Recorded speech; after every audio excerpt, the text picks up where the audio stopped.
standing right now was once a very active rail line. That, of course, being the Columbus, Akron, and Cleveland. Back up here in Gambier again. Today is January 7th, 2024. Can't believe I'm saying that. It seems like it was still 2021 just yesterday, honestly. There's the old semaphore. Now, I know I've done a video on this before, so, pause to read anything. Just gonna go over it here. I've already read it a few times before. I've been up here plenty of times. So pause to read anything that you might need to have a closer look at. As far as the semaphore goes, I don't know if this is original or anything like that. I mean, those bolts down there, everything, that looks like it's been here a while. But I really don't know. I could see the pole at least being here for a long time, at least since the Pennsylvania Railroad. But I don't know about the semaphores. Maybe it's original, maybe it's not. I don't know. Maybe somebody can tell me. Maybe it was just put here because of this. I really don't know. Hard to believe that it's just all gone now. And of course, this is not an original locomotive that ever ran on this line as far as I know. This is an old 1940 Alco 060 switcher. Kind of like the, for a switcher, it is huge. It's kind of like the one, I think it's central of New Jersey is the railroad, but it operates down in Reading, on the Reading Railroad. CNJ number 113. This has always reminded me of that locomotive, although this is basically, they were both made by Alco. Correct me if I'm wrong, I might be. But this is basically just a more modernized version of that locomotive here. And you are allowed to climb up in the cab of this thing, so we'll go up there in a bit. But, of course, first we're just going to walk by the rest of the train. Here's another information board. Once again, pause to read.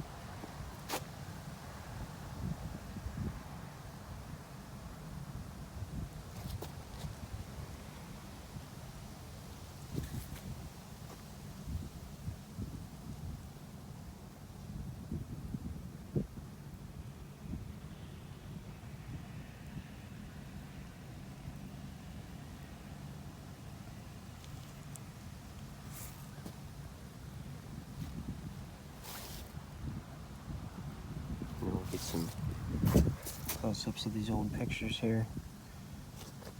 Kind of hard to see them.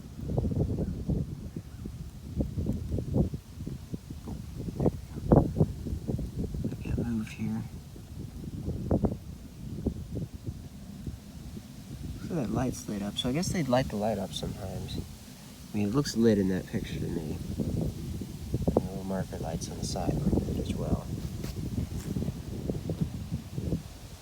It is snowing out just a bit. Nothing's sticking though, unfortunately. It'd be nice if we had like a few inches of snow on the ground right now. This was all snowed up. It'd be amazing then.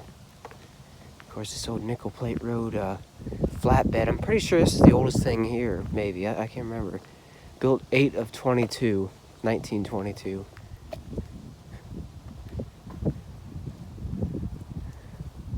So August of 1922. That'd make it 101, 102 years old. Yeah.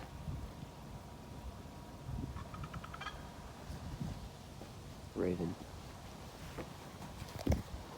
There's a raven up there making crazy noises at me. There's a couple of them, actually. Of course, the caboose was built 11 of 24, so this is actually 2 years newer than the flatbed. So yeah, I was right. And rebuilt in 1999. So this one here would be turning 100 at some point this year. Well, no, it's 11. So yeah, November of this year, this thing will be turning 100.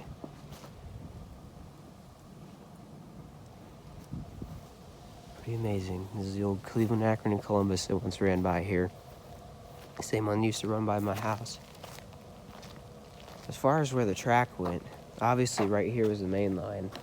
But over here, I don't know if there's ever any tracks here unless maybe there was a siding for some reason. But of course, I don't know.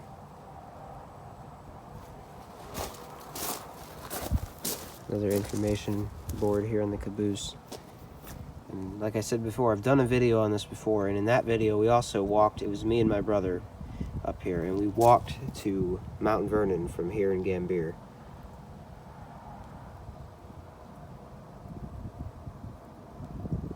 It's used on their chassis system for a while. Pretty neat.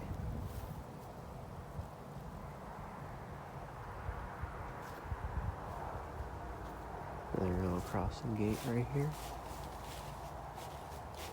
I always kind of wonder about these, though. You know, was this maybe an original that was on this line somewhere around here? Because it's definitely an old crossing signal, just by looking at it.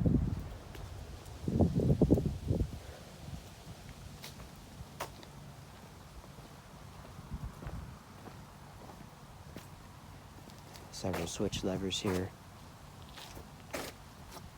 Most likely none of this stuff is from this area, but there's always a chance that it was maybe something from somewhere on the line. We'll walk up that way a bit and look for a mile marker or two, if I can remember where they're at. So yeah. But anyways, if you guys want to see, the video I did last year when we walked to Mount Vernon, we check out some other stuff. I'll go ahead and link that in the description, or probably, you know, put it in at the end of this video. I remember. And this is right at Kenyon College up here in Knox County, Ohio. Right in a little town called Gambier. Just northeast, or maybe just east of Mount Vernon a little ways. We'll get back over to the locomotive. I just want to get a shot of the caboose there. Yeah. I'm going to put my phone away for a bit because my hand is starting to get freezing. So we're up here in the cab now. Butterfly doors on the firebox. Look inside the firebox there. Looks like it's in decent shape, honestly. The flues still got weld on them.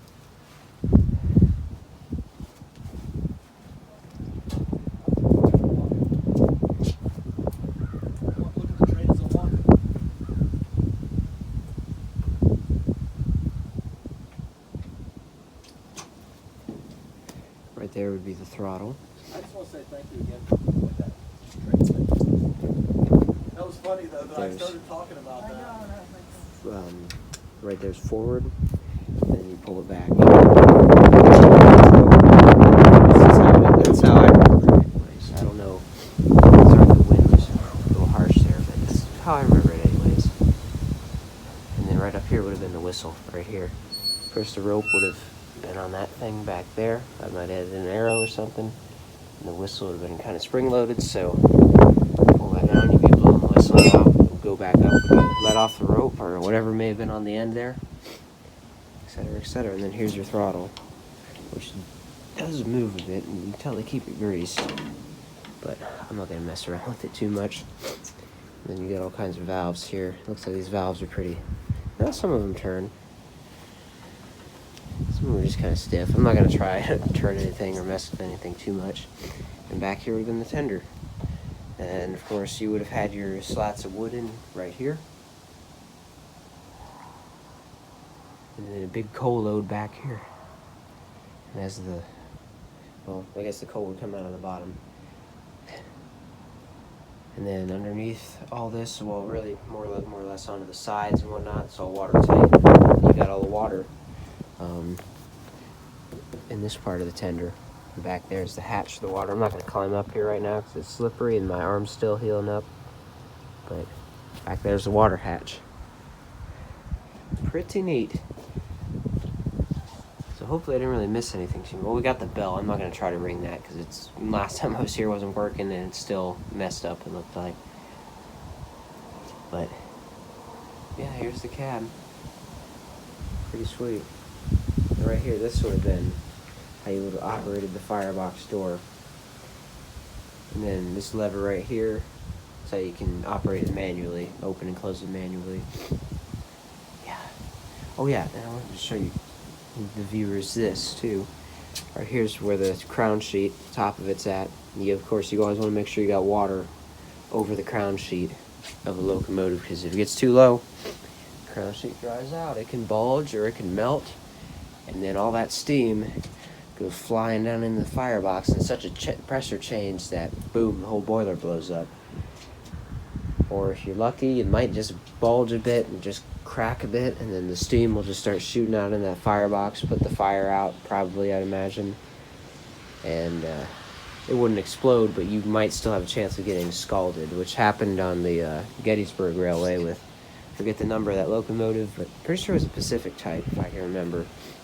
Crown sheet bulged, crown sheet dried out, melted, bulged, cracked, and then just steam filled the cab, and they got a bit scalded, the guys in the cab, from what I remember, what I heard. This little lever right here, I'm not sure what this thing did or what it's, what it is, but maybe somebody in the comments can tell me.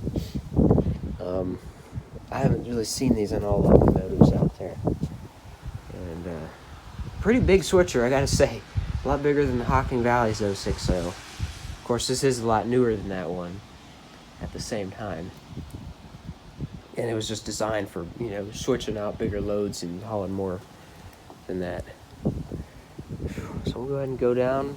We'll film a little bit more of the train, get the other side a bit, get some faraway shots, and then I think I'll maybe call it quits on this video for now. Maybe when we go back into Mount Vernon, we might just check something else out.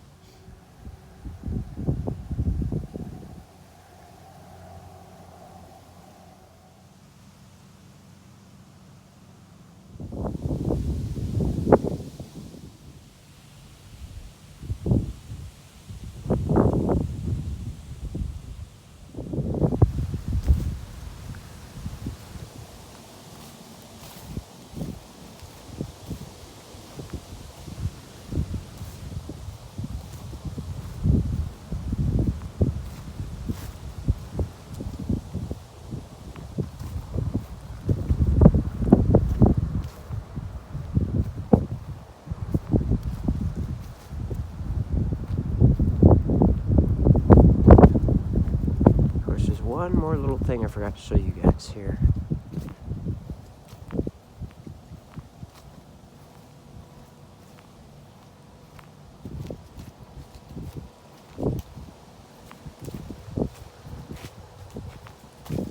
It's a little telegraph pole here. At least that's what I've always called them, telegraph poles. Still got some glass insulators on it. That was probably original from here, I'd imagine.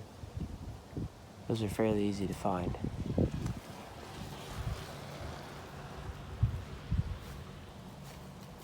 Well, with that, I think I'm going to call quits on this video. Ordinarily, I'd be going somewhere where I could find some mile markers, but I'm on foot. It is really freezing right now today. And I'm not wearing the greatest shoes, and they're getting a little wet, so I think I'll be just heading back in now. Walk by the locomotive one more time quickly on this side, and then I'm going to show you guys a quick little view of the wheels and the rods up close, and then I think I'll just get back in where my dad's at. Maybe if we go through Mount Vernon on our way back, which I'm sure we will, maybe we'll check something else out, like the old CA and C depot. But I already covered all that kind of stuff in my older videos, so if you want to see it more in depth, once again, it'll be linked, and maybe at the end of this video you might see it. There's all the rods. Air compressor, big leaf suspension, and the middle wheel is not flangeless. All three pairs of drivers have flanges on them. 6 total. Yeah, so I don't know, maybe for now, thanks for watching, but I don't know, maybe we'll do something else.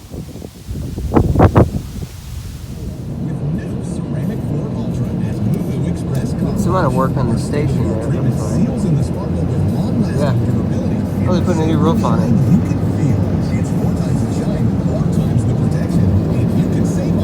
old Cleveland, Akron, and Columbus depot.